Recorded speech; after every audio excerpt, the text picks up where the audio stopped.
नमस्कार, आप लाइव बिहार देख रहे हैं। मैं हूं राजमोहन तिवारी।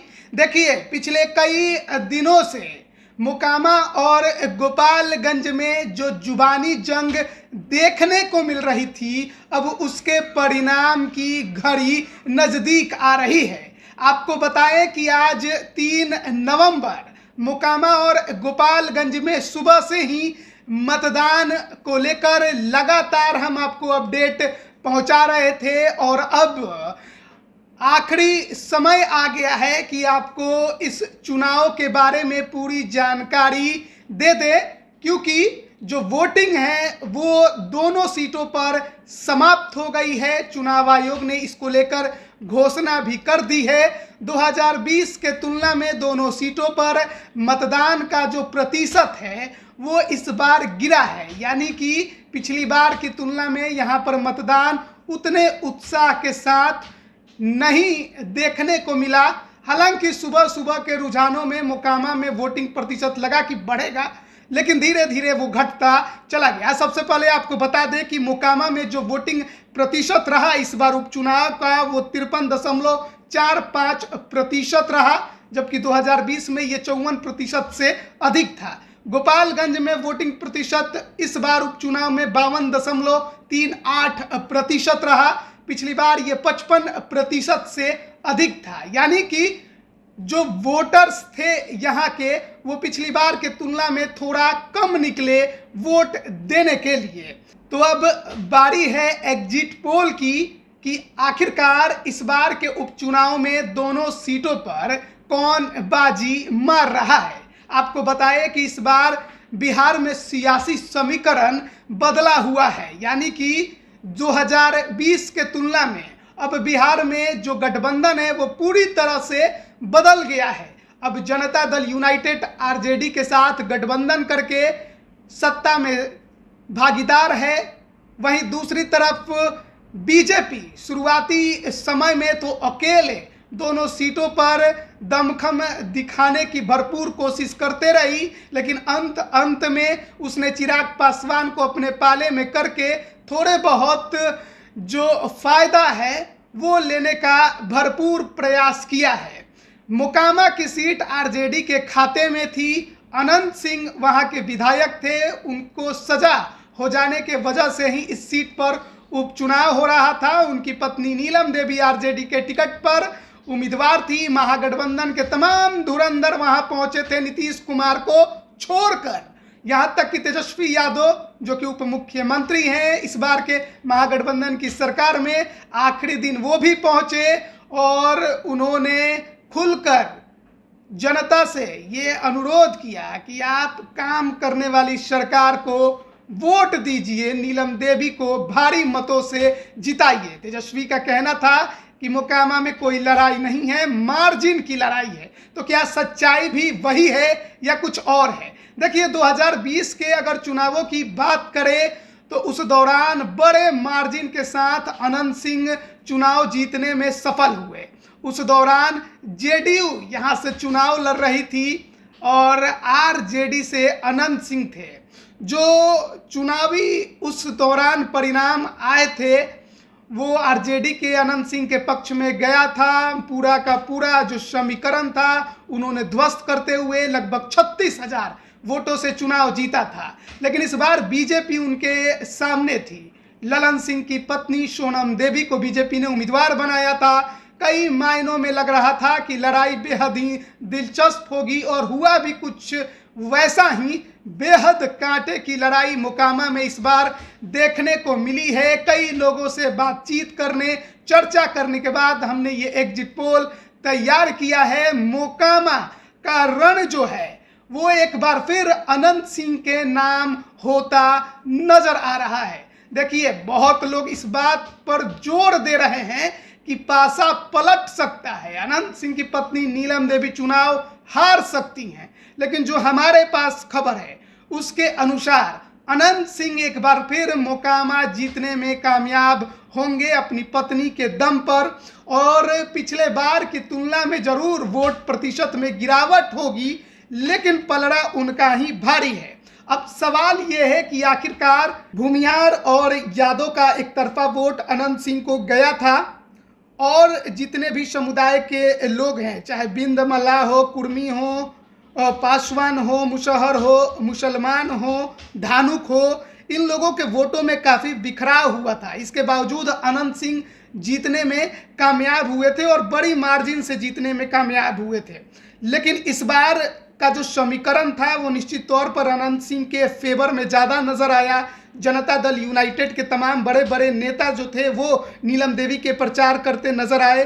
इस लिहाज से देखा जाए तो निश्चित तौर पर आप इस बात को मानेंगे कि यादव वोटों में ज़्यादा बिखराव नहीं हुआ, वो अनंत सिंह के फेवर में गया है। मुसहर समाज भी 70% अनंत सिंह के फेवर में गया है। मुसलमान भी 70% अनंत सिंह के फेवर में गया है। भूमिहारों के वोटों में बिखराव हुआ है और भूमिहारों की बात करें तो 40% वोट अनंत सिंह को मिले हैं, 60% वोट जो है वो ललन सिंह की पत्नी सोनम देवी को मिलते नजर आ रहे हैं। वहीं बात करें अगर बिंद मल्लाह की तो ये 50% जो वोट है वो बटा है सोनम देवी और नीलम देवी में। कुर्मी की वोट की अगर बात करें तो 30% वोट जो है वो सोनम देवी को मिला है, जबकि 70% वोट नीलम देवी के पास गया है। वहीं पासवान समुदाय की बात करें तो ये पिछले बार भी अनंत सिंह के साथ नहीं थे और इस बार भी ये अनंत सिंह के साथ नहीं गए हैं। 90% वोट बीजेपी के साथ गए हैं, 10% वोट केवल अनंत सिंह के साथ गए हैं। लेकिन इस सीट पर जो निर्णायक वोटर साबित होंगे वो धानुक समाज के होंगे, क्योंकि इनको लेकर कोई भी स्पष्ट नहीं कर रहा है कि आखिरकार इनका वोट किसे पड़ा है। देखिए, पहले ये जो धानुक समाज के वोटर थे वो अधिकतर जेडीयू के फेवर में वोट करते थे, लेकिन इस बार जनता दल यूनाइटेड अनंत सिंह के साथ खड़ी थी। ऐसे में धानुक समाज को लेकर ये कहा जा रहा है कि इन्होंने अपना वोट जो है वो इस बार अनंत सिंह को देने के बजाय बीजेपी को ज़्यादा संख्या में दिया है।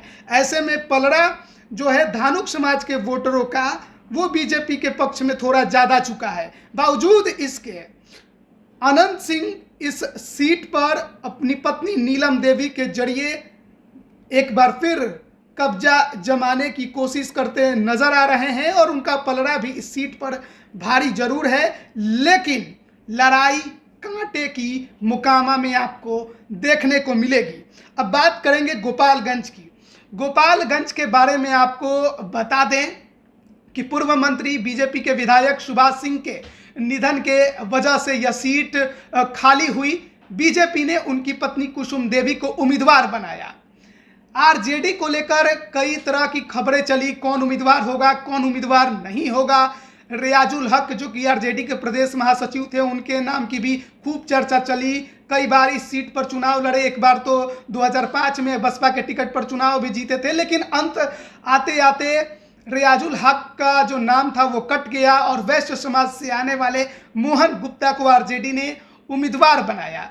इस सीट पर एक कहिए कि नया कुछ करने की कोशिश आरजेडी ने की। एक लंबे अरसे के बाद आरजेडी इस सीट पर जीतने को पूरा दमखम लगाते नजर आई। महागठबंधन भी साथ था तो उम्मीद थी कि शायद आसानी से जीत जाएगी, लेकिन साधु यादव जो कि तेजस्वी यादव के मामा हैं, उन्होंने अपनी पत्नी को बसपा के टिकट पर मैदान में उतार दिया। रही सही कसर जो है वो मीम के प्रत्याशी ने पूरी कर दी। ऐसे में वोटों के बिखराव में नुकसान आरजेडी का ज़्यादा होता नजर आया और शायद यही कारण है कि तेजस्वी यादव मोकामा से ज़्यादा गोपालगंज में कैंपेनिंग करते नजर आए। जैसे ही उप मुख्यमंत्री बने और गृह जिला जाने का मौका मिला, वो पहुंचे और बड़ी बड़ी घोषणाएं उन्होंने गोपालगंज के थावे में कर दी। और ऐसे में शायद लगा कि चुनावी योजना के जरिए तेजस्वी यादव ने गोपालगंज जीतने की एक नई रणनीति बनाई। उसके बाद भी कई दफ़ा गए और गोपालगंज में रोड शो भी किया। उम्मीद था कि शायद तेजस्वी यादव को देखकर और उनके उप मुख्यमंत्री का पद देखकर जो गोपालगंज की जनता है वो एक तरफा वोटिंग करेगी और जो वोटों के बिखराव को लेकर आशंका सता रही थी उससे आरजेडी को छुटकारा मिलेगा। देखिए, मुसलमान गोपालगंज में ज़्यादा संख्या में है और जो वोटिंग प्रतिशत सामने आई है उसके बाद आप कह सकते हैं कि कई हद तक मुसलमानों ने वोट गोपालगंज में थोड़ा कम किया है। जो वोट हुए हैं उसके अनुसार ज़्यादा बिखराव मुसलमानों के वोटों में देखने को नहीं मिला है। 70% जो मुसलमान हैं उन्होंने आरजेडी के पक्ष में मतदान किया है। हालांकि राजपूत जो कि इस सीट पर दूसरे नंबर पर सबसे ज़्यादा संख्या में रहने वाले बताए जाते हैं, उनका 90% वोट जो है वो बीजेपी के पक्ष में गया है। ब्राह्मण की बात करें तो 80% बीजेपी के पक्ष में, यादव की बात करें तो 70% आरजेडी के पक्ष में, 20% साधु यादव के पक्ष में और 10% जो है वो थोड़े बहुत इधर उधर हुए हैं। वैश्य समाज की बात करें तो 60% बीजेपी के पक्ष में और 40% आरजेडी के पक्ष में वोटिंग यहाँ पर हुई है। लेकिन देखिए, सबसे ज़्यादा जो वोटों की संख्या है वो मुसलमान, राजपूत और यादव की यहाँ पर मानी जाती है। लेकिन निर्णायक भूमिका में वैश्य समाज रहा है और आरजेडी ने वैश्य समाज के उम्मीदवार को उतार कर एक नया यहाँ पर खेल करने की कोशिश की और उसका असर भी देखने को मिला है। गोपालगंज की लड़ाई इस बार बेहद कांटे की मानी जा रही है। कुछ भी हो सकता है 50-50 की लड़ाई में। और अगर साधु यादव और AIMIM जिस तरीके से वोटों के विभाजन को लेकर चिंता जाहिर आरजेडी कर रही थी और वो विभाजन नहीं हुआ, आरजेडी के पक्ष में लगभग वोट उनके गिरेंगे, तो मान के चलिए कि गोपालगंज में भी उलटफेर हो सकता है। लेकिन अगर साधु यादव और मीम ज़्यादा वोट पाने में सफलता हासिल कर लेती है तो बीजेपी एक बार फिर इस सीट को जीतने में कामयाब होते नजर आएगी। तो इस बार जो सियासी समीकरण बिहार में बदला और उसके बाद जो ये उपचुनाव हुआ, वो कहा जा रहा है कि 2024 लोकसभा चुनाव से पहले एक लिटमस टेस्ट है दोनों के लिए, चाहे बीजेपी का गठबंधन NDA हो या फिर आरजेडी का गठबंधन महागठबंधन। और दोनों सीटों पर आप जानते हैं आरजेडी वर्सेस बीजेपी हो रहा है। मोकामा में अनंत सिंह का राज, 17 वर्षों से नीलम देवी के सहारे विरासत को आगे बढ़ाने की चुनौती आरजेडी के पास, अनंत सिंह के सामने। लेकिन बीजेपी का दमखम चिराग का आखिरी दांव में बीजेपी के लिए प्रचार करना, थोड़ी बहुत राहत की खबर बीजेपी खेमे के लिए थी। लेकिन बेहद कांटे का मुकाबला मोकामा में देखने को मिल रहा है। हालांकि इस बावजूद इसके अनंत सिंह का पलड़ा जो है वहां पर भारी बताया जा रहा है। गोपालगंज में कुछ भी हो सकता है, कोई भी जीत सकता है, कोई भी हार सकता है। डिपेंड करता है कि साधु यादव और AIMIM के जो उम्मीदवार हैं वो कितना वोट काटते हैं। पिछली बार साधु यादव दूसरे नंबर पर रहे, इस बार उम्मीद कम है कि वो दूसरे नंबर पर रहेंगे। इस बार तेजस्वी यादव ने जो आह्वान किया उसके बाद लोगों ने अपना वोट उधर ज़्यादा शिफ्ट नहीं किया है।